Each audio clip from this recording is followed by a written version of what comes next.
You're listening to the Feel Good Astrology podcast with Louisa and Munson.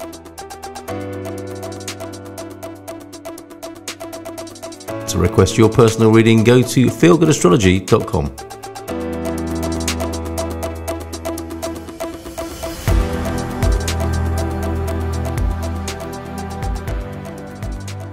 This is an update. It's an amalgamated update. I've recorded it in pieces around working with my children and doing stuff with my husband. You can see this picture of the beach behind me. This is where we went today, by the way. I live in Portugal.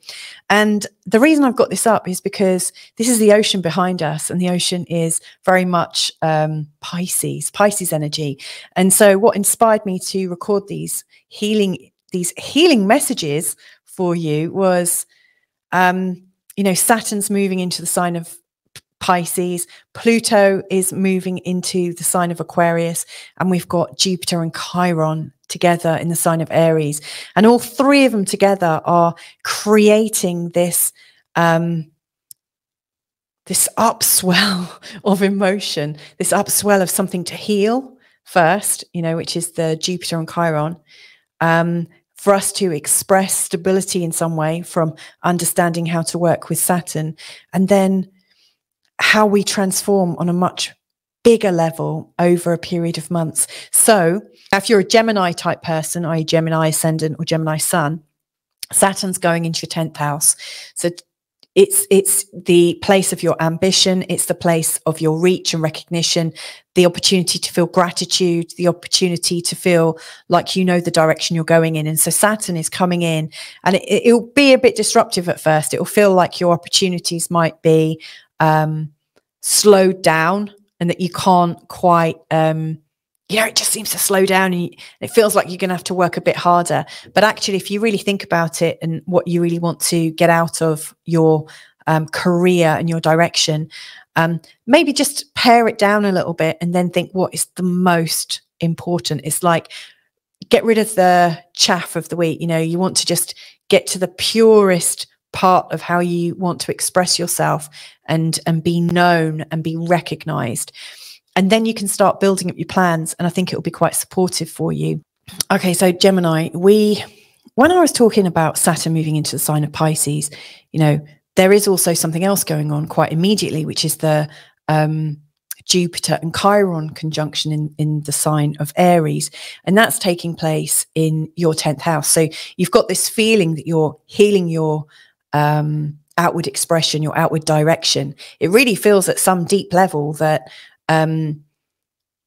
you've got back on track. Isn't that interesting? That after all this time, you're having this sense of, wow, I've been off track. It hasn't been healing. In fact, it's been quite distracting, and I felt quite impoverished because of it. I'm getting back on track with what my soul is asking. And so you've also got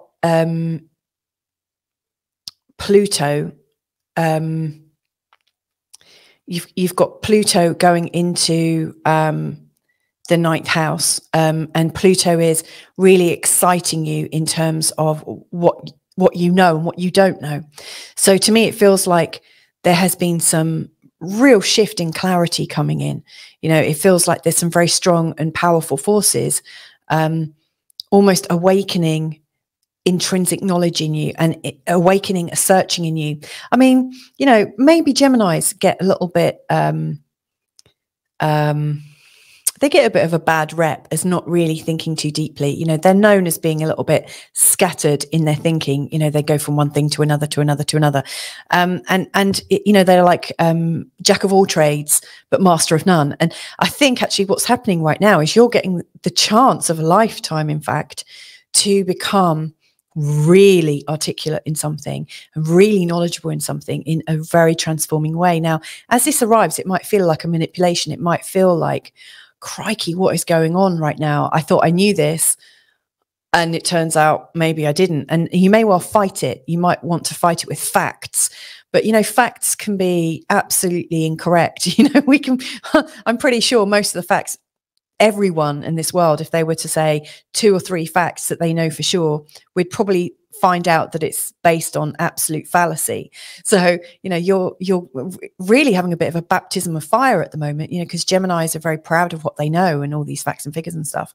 So I do think you're moving into a time where your knowledge is deepening significantly, but it's an opportunity to go really deep and to really master something. And then, like I said, you know, Saturn is showing you a new direction. It's not a direction that's just going to come up very easily for you. I mean, you're going to have to put some work in. You have to show a little bit more dedication and a little bit more determination and perseverance than you might naturally consider that you have. But this healing event that's going on, I think, is going to bring to you some really good teachers if you can be open and vulnerable enough for them. But if you can, I really see that something really quite remarkable is happening. One last thing I want to share with you as we're heading into these transforming times, Gemini, is just that there might be some pain about some of the people that you've known and who they turn out to be. It's really important not to take it too seriously.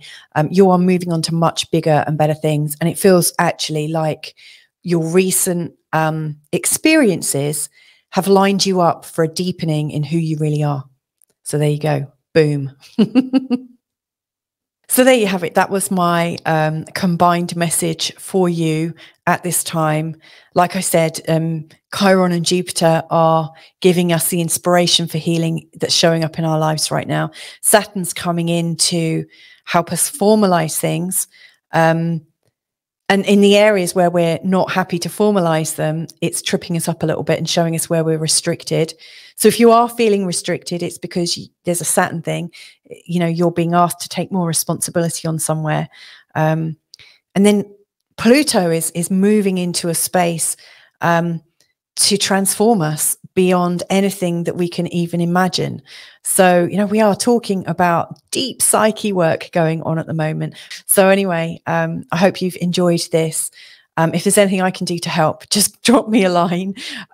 You can reach me at feelgoodastrology.com. And I will be very happy to help guide you through this process, either on a one-on-one basis, or even in a membership. There's all different ways I can help you, but just stay in contact. And if you found this useful and you think other people find it useful, then please do feel free to share. I really, really appreciate that. Anyway, lots and lots of love to you. Thank you so much for connecting, and hopefully I'll be connected again real soon with you. Bye for now. You've been listening to the Feel Good Astrology podcast with Louisa Munson. To request your personal reading, go to feelgoodastrology.com.